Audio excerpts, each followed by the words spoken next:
we're now on our way to Johor Bahru. Just so you know, Johor Bahru is part of Malaysia na. Parang border or pinakamalapit na area or state ng Malaysia to Singapore. Pero ako, first time ko mag Johor Bahru, so I will try the best of both ends. Samahan nyo ako guys yung trip ninyong mag-day trip from SG to Malaysia. So far, wala pa namang damage yung nagaganap, pero I have been eyeing that Bottega na wallet. Pero inisip ko, naman ako masyado maraming peras ako gagamitin yung maraming wallet, di ba? So yun mga ma'am, sir, we're now here sa Z Hotel. So dito nga tayo magstay for a night dito sa Johor Bahru. So sorry again if medyo husky yung voice natin, hindi pa rin tayo nakaka-recover.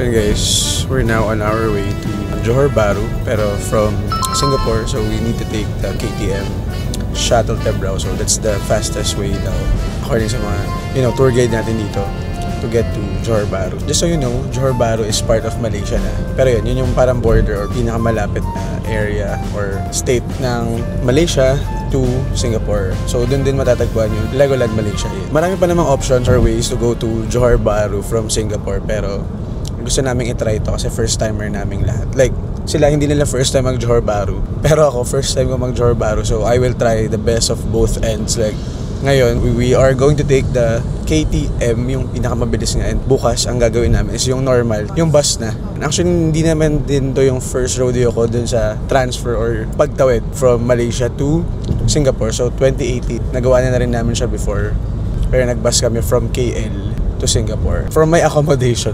Akala mo naman talaga may accommodation eh. Nakitira lang naman.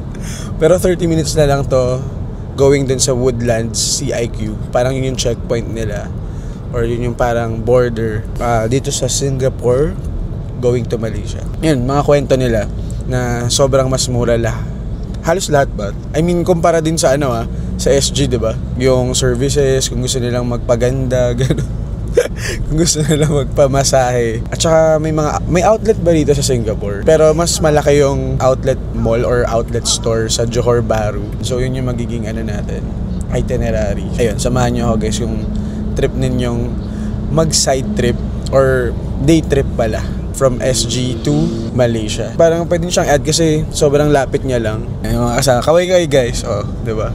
Sila natin tour guide to Johor Bahru, pero if you're planning to hit two birds in one stone, like two countries agad, so instead na mag-KL kayo, tas ang Singapore yung first stop nyo, mag-Johor Bahru kayo, so hindi nyo na kailangan mag-book ng another flight for that. Sobrang easy lang. Well, sabi nila, kasi ako first time ko na pupunta doon. At least dalawa na yung hindi, sa Singapore pala hindi na nagtatatak, no? Wala nang stamp sa passport, pero for the sake of at least may record na kayo travel sa SG and sa Malaysia. So for the pre-requirements going to Johor Bahru, you need to fill out yung Malaysia Digital Arrival Card. So para rin siyang sa SG. So prior to me going here sa SG, nag-fill out din ako ng online form. Ayan, lalagay ko na sa description kung ano yung link. Nasinend din sa akin yun. Sa kanila lang galing lahat. So sabi ko sa inyo, passenger princess lang atake natin dito guys. Wala akong inisip. Sunod lang ako sa kanila. So pansin nyo guys, medyo husky yung voice natin. Hindi ako nag-modulate. Pero prior to this vlog, alam nyo, ang ginawa natin is sumigaw tayo at nagpakabata sa USS. So, grabe talaga. Kasi parang kami lang yung maingay talaga. Ewan ko ba? Yun, nag-lozenge lang ako. Ang nag-influence nitong fisherman's friend is si Madam Lenny Robredo. Parang meron siyang bag, yung bag raid ba yun? Ayun, tapos ito daw hindi na mawawala sa bag niya. Ano na rin siya, mint tsaka lozenge. So, para sa throat, kung sakaling nawala pala yung mic ko. Ayun. So kung medyo husky yung voice nyo, pwede yun. Hindi siya overpowering yung mint. Fisherman's friend baka naman. So kasi baka mamaya hindi na ako makapag-video kasi tatakbo kami. Ayun, so yung nakapila ngayon ng mga cars na nakikita nyo, yan na yung mga magkakross ng border ng nakasasakyan. Parang sa rin pala, sa Hong Kong to Shenzhen for example, or to Macau. Nag-grab na rin pala kami guys kasi malilate na nga kami. Pero very accessible to yung checkpoint. Like, alam ko, ano ba yung pinakamalapit na MRT? Kung mag-MRT sila. Kranji ba yun? Tama ba yung pagkakasabi ko? Crunchy, di ba? Kasi, ano na, funny story. Pumunta kasi kami ng Vivo CTA yesterday. Tama ba? Oo, sa USS. Tapos parang yung Utram pala yung basa. Ako, ang lakas pa ng boss nila. Sinabi ko, Outram. Hindi kasi marunong magbasa. Pero wala lang. Share ko lang. Saan na tayo bababa? Tapos lalakad na lang tayo dun sa station. So same din yung dinadaanan. Pero iba lang. Tayo magte-train lang. Tapos yung... Okay. So dito na tayo sa Woodlands checkpoint. So yun guys, we're now here sa KTM train. Yung mismong train nila. So free seating din dito. Yung seating capacity, limited siya. So yun, walang reservation ng seat. Kaya kahit saan, makakaupo kayo. Travel time guys, it would just take you 5 minutes. So nabasa ko, or nasabi ko nga kanina na this is the fastest way to travel from Singapore to Johor Bahru. Kaya sila na-amaze kasi ang bilis lang ng process. Like, it didn't take us 10 minutes siguro. Maybe weekday kasi ngayon, wala masyadong tao din na nagta-travel or nagka-cross ng border from SG to Malaysia. After this, after 5 minutes, nasa Johor Bahru na tayo and I'm excited. Or usual na ginagawa lang talaga din is cafe hopping, mas mura yung mga food, mga restaurants, ayun. Well, we all know naman kung gaano ka-expensive sa SG guys. Kaya sobrang great alternative yung day trip to Johor Bahru para mag-avail ng mga services, bumili ng mga stuff as compared sa SG.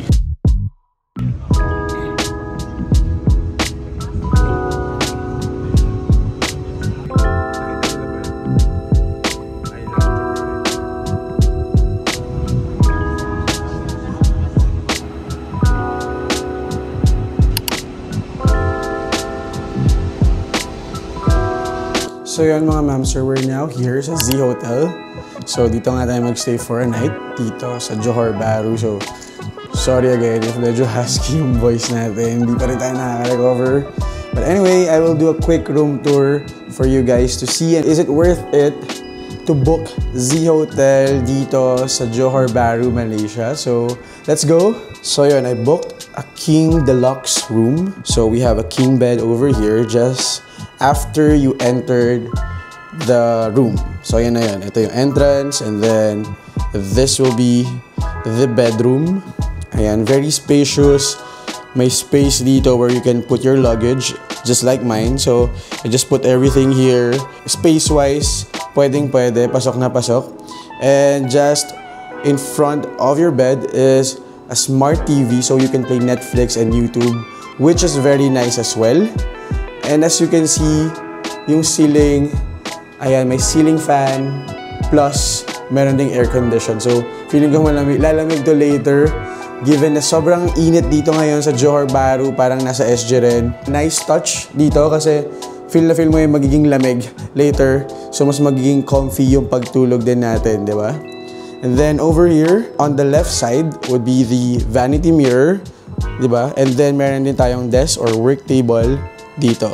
Okay, so sorry, meron na akong mga gamit dito. We bought Auntie Anne's earlier dun sa Johor Bahru City Square and then I bought Boost Juice. Ayan, watermelon and lychee. Ito talaga yung kinakahibangan ko ngayon, watermelon juice. Dahil nga umiiwas tayo sa coffee na. So ayan yung alternative ko to quench my thirst. Wow. But anyway, so yeah, this is the area where you can do your, work, you can do your vanity and all. And meron ng mga chairs dito na provided or included na rin sa room. And then further on this side would be the wardrobe. So open wardrobe siya. You can just put all your things here. Meron na rin mga kasamang mga hanger. And then on this side would be the ironing board plus yung plancha. Ayan, meron din tayo ditong hair dryer.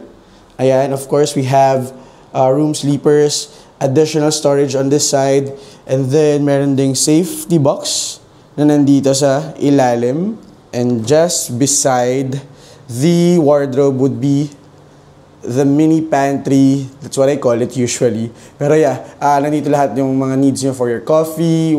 May electric kettle, may water. And then, we have a very cute, very nice refrigerator here. And finally, this is the bathroom, guys. So, may bidet. Plus points yan. Goods na goods tayo dyan. Of course, here's the toilet. Nakahiwalay siya kahit papano. dito sa shower area. So, hindi kayo mababasa or hindi mababasa yung toilet area ninyo if ever. So, yeah, it's just a hand shower. Meron din pala, I think, yeah. There's an overhead shower din, which is really nice. Ayan, so that is your option. For me, cleanliness, okay rin naman siya. Hindi siya bago, but the interior and the exterior naman, very modern na siya. Of course, you have the towels. Ayan, tapos nandito na rin yung mga amenities ninyo and all. Then this is the sink. Ayan, and then the other amenities included na on your stay here. So, the usual shampoo, conditioner. So, everything's here. So, yun. Ito na natin naging quick room tour dito sa Z Hotel sa Johor Bahru, Malaysia. So, yun. This King Deluxe room is good for 2 persons only. So, you need to book. If ever you will exceed yung maximum capacity, you need to book another room. So, di talaga nila ina-accept yun. Okay? Because they have, I think, may triple King Deluxe room sila na good for 3 people talaga. Nandito naman, naka-indicate din dito yung kanilang policy. So, standard check-in time is 3 p.m. and check-out time is 12 p.m. And then, meron silang late check-out fee na 50 Malaysian ringgit if you guys would request for late check-out.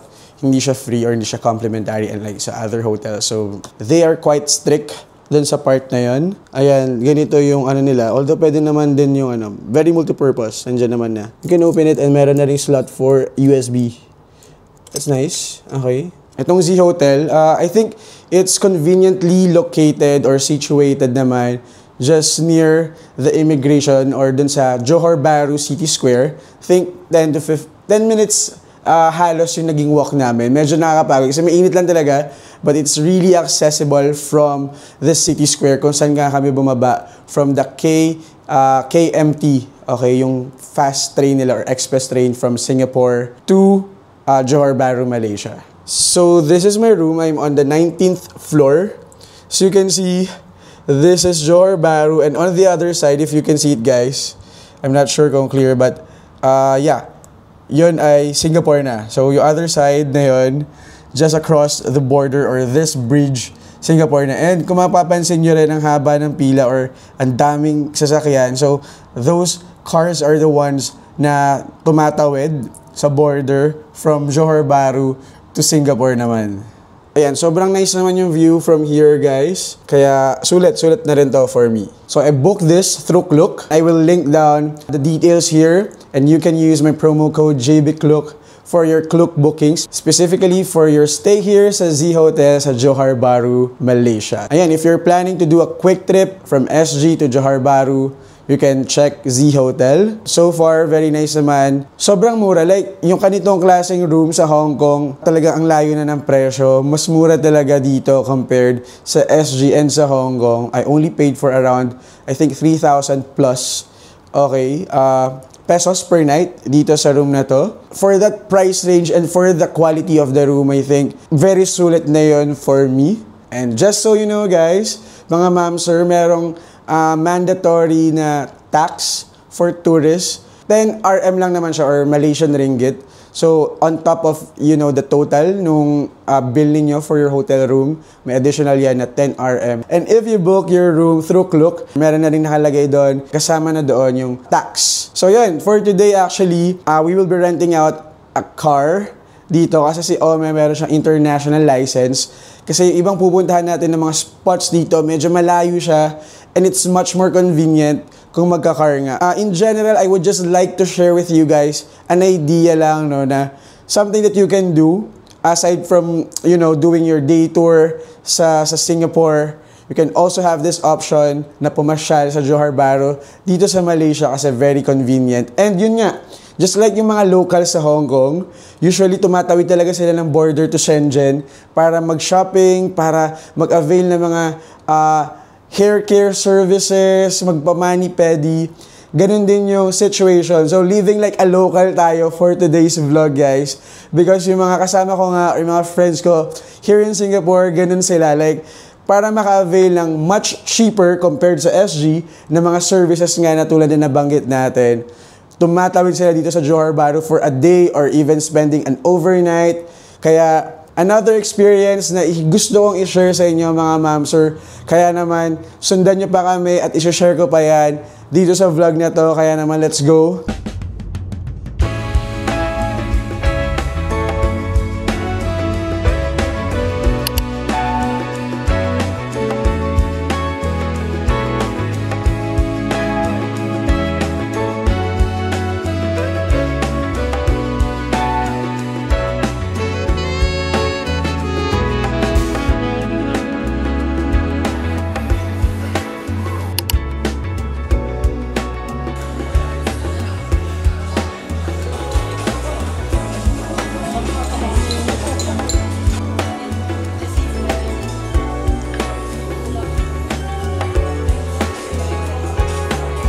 So ito yung soup base namin. We have bakote, ito yung water lang, yung usual lang. Ano yung samalang milk broth, tapos tomato soup. So yun guys, it's my first time here in Haidilao. So talagang sinundan lang natin kung ano yung in-order nila. Kasi nga, wala tayo talaga idea how this works. Pero Jam and I have been planning to try this sa Hong Kong. Kaso, yun nga, wala pa kaming courage to do so because ayaw naming magmukhang ewan. Although, tuturuan ka naman for sure, no? Yung mga stuff, di ba, kung paano siya mag-work and all. Pero, I must learn from the expert. Pinapaos na talaga. So, gusto kong matutunan muna before kami mag-date ni Jam sa Haidilao sa Hong Kong. So, ngayon alam ko na kung paano siya nag-work and, yeah, let's try Haidilao for the first time. Anong ganun yun, no? Oo. Oo, may laman pala yung bakote. Yeah, may laman talaga siya. Okay. So, mauulam talaga to. So, hindi ko alam. Kala ko ano lang siya. Soup base lang.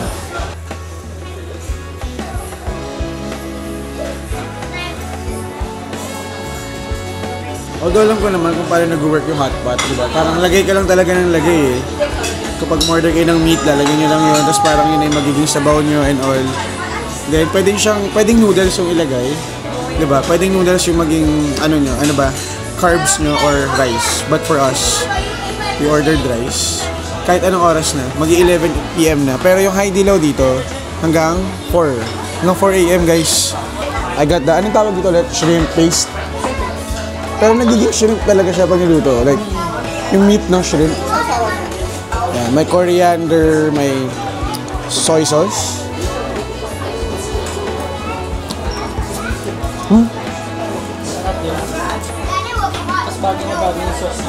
Ba't hindi namin ginagawa ng Jam doon noon pa?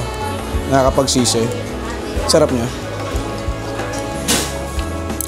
Parang we paid for how much? 315 Malaysian ringgit lang. So that's around, kapag sa Hong Kong, tina-times 2 ko siya. So 600 plus sa Hong Kong. Sa SG, for 3 na yun for 3 persons na. So hot pot na to guys. I mean, hot pot is sobrang expensive talaga kahit saan. Sa SG, mas expensive ang Haidilao. Umaabot kayo ng 100? 120. 120 yung minimum na. Dalawa lang kayo. Hindi ganito karami. So that's around 4,000 plus pesos. So yun guys, you can get your ice cream dun sa ice cream bar nila rito. So libre na rin yan. Perfect for dessert. Good morning mga ma'am, sir. It's day 2 here in Johor Bahru. And for today guys, our itinerary would be going doon sa Johor Bahru outlet. And yun, check out na rin natin dito sa Z Hotel. It's a wonderful but short stay dito sa Z Hotel. So far, wala naman ako naging problem. Mag-check out na ako again. Standard checkout time here is 12 PM and may additional if in case you guys would like to do late checkout. It's our day 2. I'm pretty excited. This is our last day here in Johor Bahru, so we will make the most out of it, guys. Let's go. Let's do this.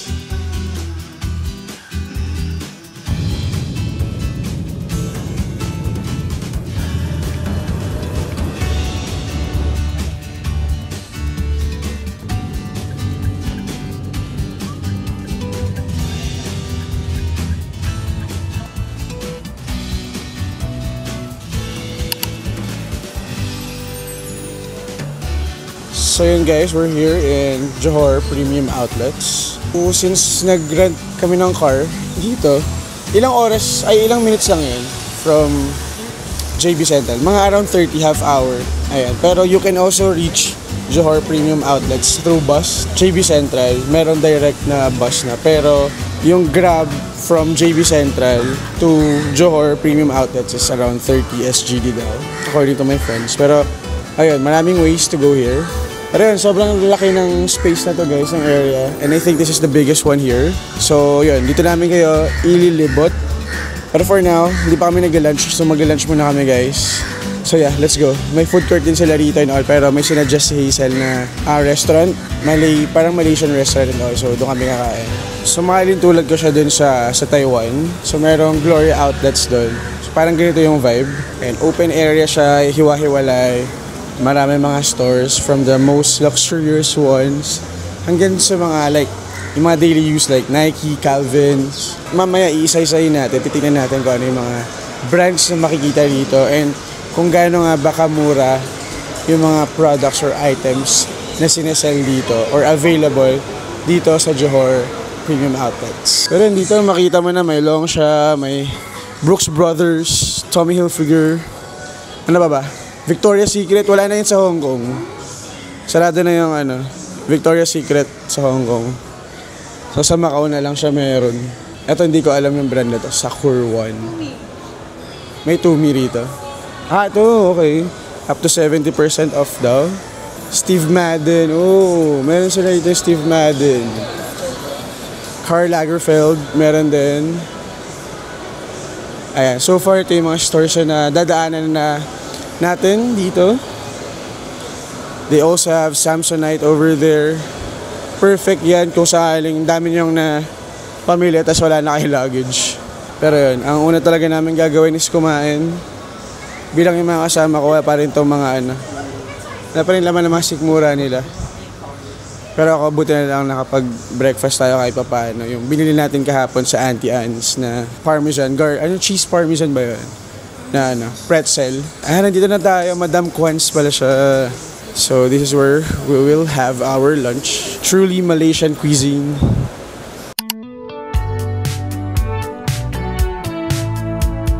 And guys, ito yung menu nila dito. Beverages agad. So yan yung mga prices in Malaysian ringgit. Ano mga suggestion nyo dito? Mga recommendation? Nasi lemak. Mga laksa, gano'n. Satay. Matry nyo na yung satay dito. Ayan, may noodles sila dito. Laksa. Ito yun, nasi lemak. Beef rendang, meron din.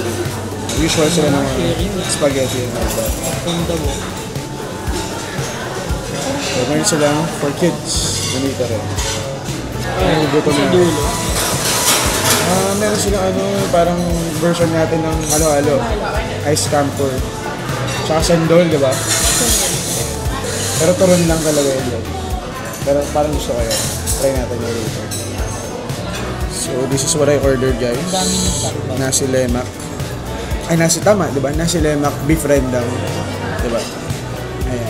Tapos, ito yung charcuterie. Tapos, beef rendang din pala ito. And curry chicken. Kumakain naman. Silang date ko ngayon, guys. And then, ito pala, in-order ko. Longgan juice. Longgan na tubig.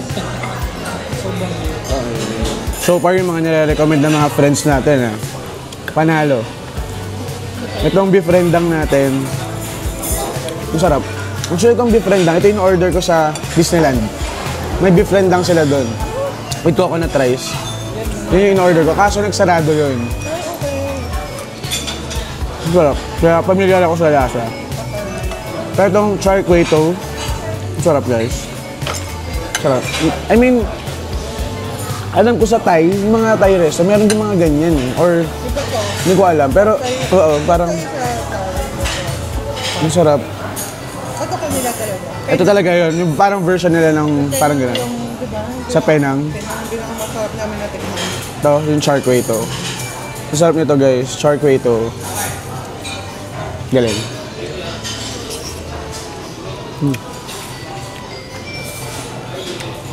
Saka noodles siya parang flat no? Flat noodles siya Saka hindi siya maanghang. So, huwag kayo matakot na parang itry siya.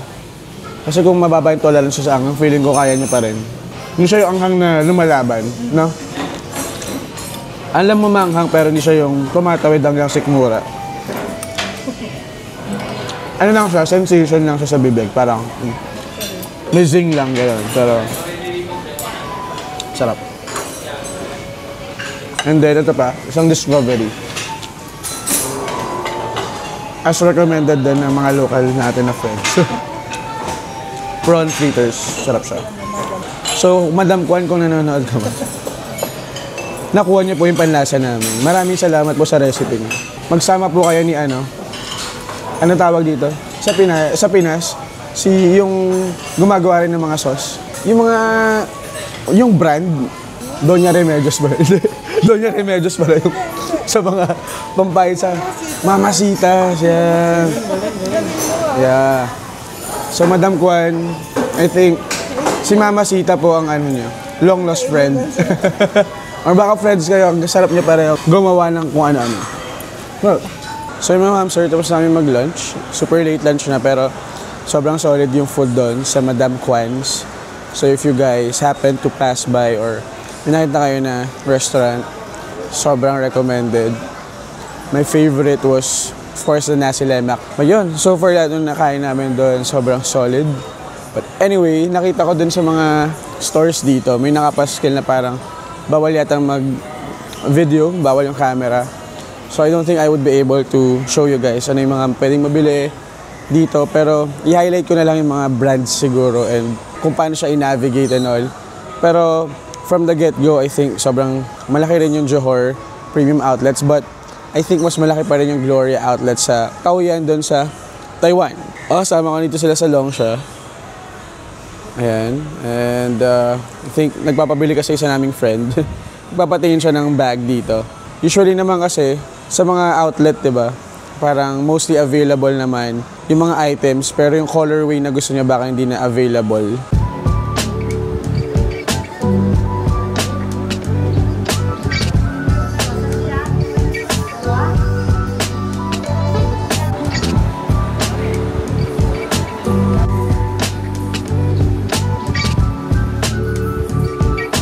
So yung packable jacket din sa CDG kanina.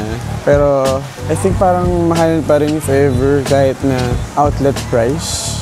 Pero mas mura kasi kung mas maraming bibili. Parang magiging 70% off yata. Gusto ko yung check kung mas mura nga talaga siya. Kasi nung kinompute ko parang halos same lang yata. Pero yun, I've been eyeing for that for a while. Dun sa mga, so far yung mga nadaanan natin ng mga stores, sa Gucci and Coach yung may pila. Given na Friday ngayon, so according to sa mga friends natin, no, Friday and weekends talaga yung dagsa ng mga tao dito sa Johor Premium Outlets. Let's go check some other brands or stores around. So far, nandito tayo sa medyo high-end na part. So, yeah, they have Balenciaga here, Louboutin, and then on the side, Marc Jacobs, Jimmy Choo. Ito, may Bottega dito. Ayan, and then, dun pa marami. Like Kenzo, Kate Spade, Swarovski. Pero, tingnan ko muna dito sa Bottega. Matitignan lang ako.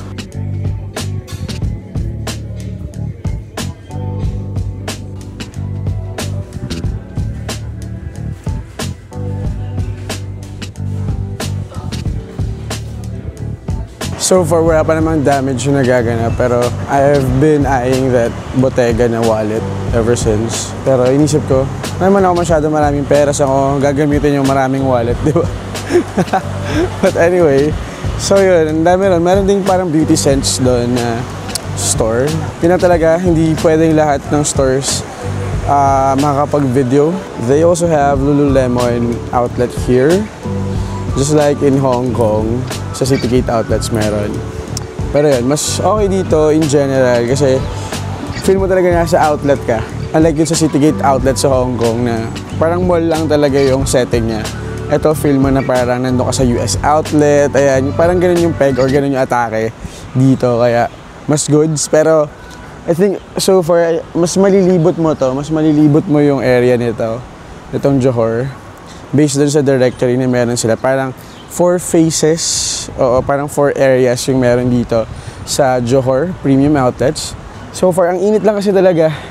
So nakakapagod din maglakad-lakad kahit papaano to explore yung area. Ayun, humiwalay din muna ako kay Hazel kasi may mga gala, may ganap din sila.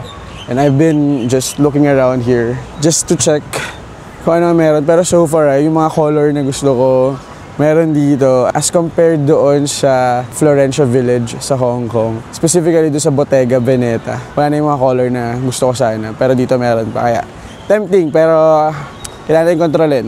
So far, yung nalilibot pa lang natin mga mamsers yan dito sa baba. Kasi akit ka pa dun sa parang another level. Ayan, may high street. Ayun, high street yung tawag nila siguro. Dun sa other level. Pero so far, ito pa lang yung nalilibot natin. Yung nasa ground or low street. Gumawa ng sariling pangalan. Pero, ayan, may color coding kasi. Like, may yellow, pink, purple, and brown area. Itong Johor Premium Outlets. Try natin umakyat doon naman sa taas. Siyempre, naman umakyat ka sa baba, di ba? Pero, try natin umakyat doon sa high street na sinasabi nila. Let's see what we will find there. So, on this side, they have Nike.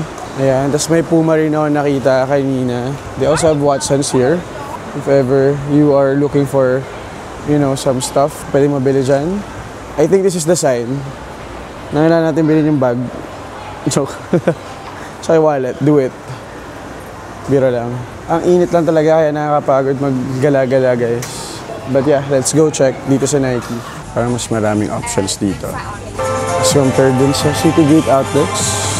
Pero yung price-wise, parang I think halos same lang or parang mas mahal minsan eh. So dito sa High Street yung napansin ko mga sportswear, sports brand like Under Armour, The North Face, Anta. And then yung pananggalingan natin may Nike doon. Although itong Puma, nirelocate nila dun sa baba. Ayan, at kaya pala nakita ko na siya before I went here. And tama nga ako guys, low street nga yung tawag dun sa baba. High street ito nasa taas. Diba, ang galing ko, hindi pala ako gawa-gawa. Ayan, and on the other side, meron ako nakita typo. Parang hobby shop, specialty shop siya, mga stationery, accessories and all. They also have, aside dun sa food court, may mga snack bars din sila rito. Where you can buy snacks, food, sakto if ever you guys wanted to eat or wanted to refresh or something. Yeah, ito na yung pababa ulit. Doon tayo galing sa Lululemon kanina. Ayan, so medyo mas maliit nga ito as compared doon sa Gloria Outlets in Taiwan. And good thing din na maraming mga fans around. Kasi sobrang init talaga ngayon. I mean, it's already past 3 p.m. pero ramdam pa rin talaga init. I haven't seen tong Hush Puppies. Parang walang ganito sa Hong Kong na brand. I'm not sure, pero hindi ko siya masyado nakikita. They also have Optical 88 here. They have L. Sembonia. Ayan, it's another bag brand. May Aldo dito. Okay, itong Montego is mga parang aqua flask. Ayan, mga tumbler. Ito siya. I'm not sure if it's a local brand. Dito rin yung Converse pala, yung Timberland. Sabi ni Hazel, nandito rin daw yung Le Creuset. Ayan. Pero nakita ko na kasi yung Tefal. So baka magkakalapit lang to mga to. Ayan, Converse, meron din sila rito guys. I can see from here yung New Balance na store. Let's see kung ano meron doon. Although nakabili na ako ng sapatos, New Balance sa Mongkok, Sneaker Street. Sobrang comfy niya and hindi ako nagsisi. Kasi ilang araw na ako naglalakad around SG and now dito sa Johor. And yun, hindi ako binigo nitong New Balance na to. But yeah, let's go check New Balance here in Johor Premium Outlets. Ito siya. Malaki-laki rin yung store nila rito. So on this side guys, they have Lacoste and Birkenstock. Pumasok na ako sa Birkenstock kanina. May okay din item doon. Kaso inisip ko dalawa lang naman yung paa natin. So wag na. Okay na. Okay lang natin makontrol to. Kaya natin to. Self-control is the key. Pero yeah, may Lacoste dito. And then they have this additional promotion if you buy 2. May additional pa na 10%. Ayan. So yung mga usual na pagganap nila or atake nila sa mga outlet, meron din dito sa Johor. So yan, they also have Ape here. Ayan, up to 50% off. Then they have Mango. Actually, napansin ko dito may Sasa rin pala dito sa Malaysia. Ayan, akala ko sa Hong Kong lang may Sasa. Pero yung Sasa kasi nagbebenta ng mga cosmetics, perfume. Ayan, and then we have Crocs also on this side. much bigger than the one in Citygate outlets in Hong Kong. Then Fossil, meron din. Then yun yung Sasa. On the other side, Dockers, they have buy one, get one free. Levi's on the other side, they do have an outlet store as well. Clark's outlet, iba hindi ko na masyadong alam. Ayan, G2000 for, of course, for business attire and all. I'm on the second part na or second area dito sa High Street nila. Ayan, and then may Bath and Body rin dito and Cotton on this side.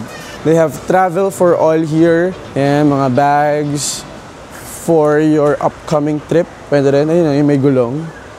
Ayan, uso yan, di ba? And then ito nga, yung sinasabi ko, Bath and Body.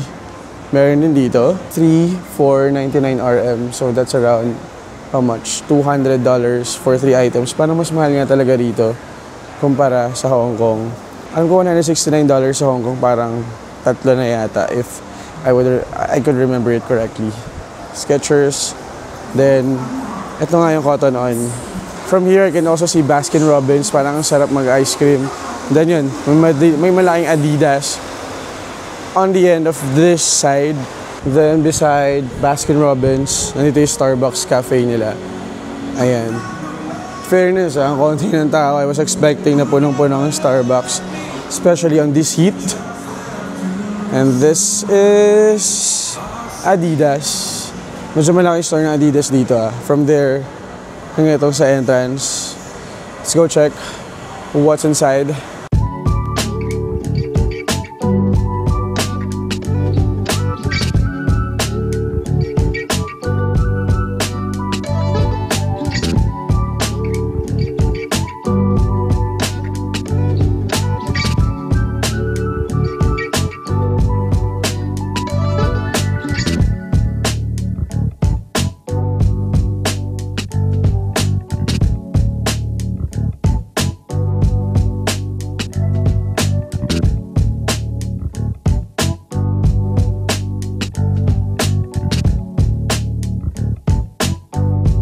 So guys, dito muna ako sa Baskin Robbins. Sobrang init. So, I decided to get chocolate mousse royal na ice cream habang hinihintay sila. Kasi hindi ko na talaga kainit. Although, medyo pinaos tayo nung naharaan sa USS. Pero, parang sarap kasi na ice cream talaga.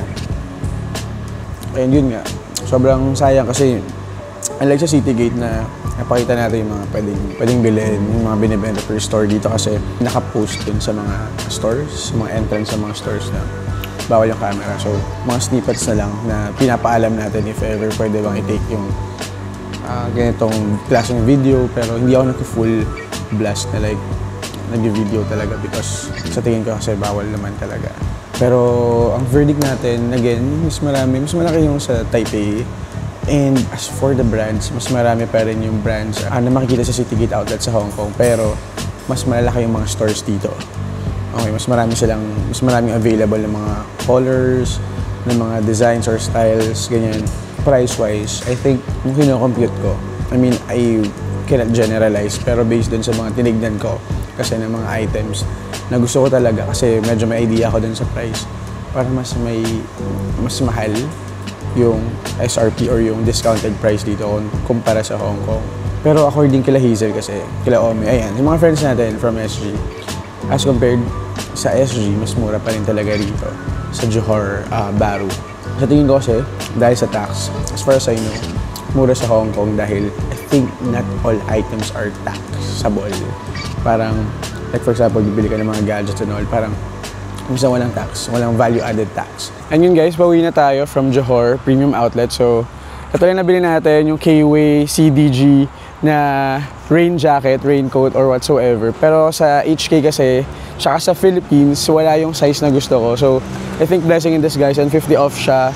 So far, ito lang yung naging damage natin and goods na ako doon. So, pabalik na kami ngayon ng JB Central to return yung car rental and then babalik na ulit ng Singapore. So yun guys, if you are willing to rent a car to go here sa Johor Premium Outlets. Ito yung parking area nila. And then ito yung car rental na nakuha nila. Parang 60 SGD yung kuha nila sa car rental for 24 hours na yun. Isang buong araw na. Ayan, kaya mas tipid siya since tatlo rin kami. And medyo malayo na to from JB Central, kaya mas convenient siya.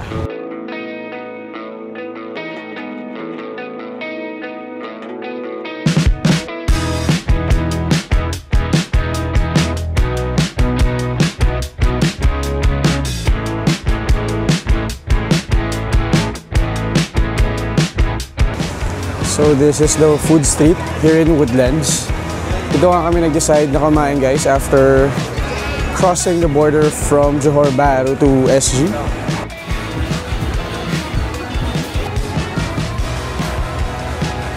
Ito yung pinakamalapit na pwede namin makainan from Kraji MRT. Ayan. Actually pwede na rin pumunta dito directly from Woodlands yung checkpoint kanina, pero nag-Kraji kasi kami. So ito lang in-order ko guys. Thai basil rice. Kano to? $6. Kano yun?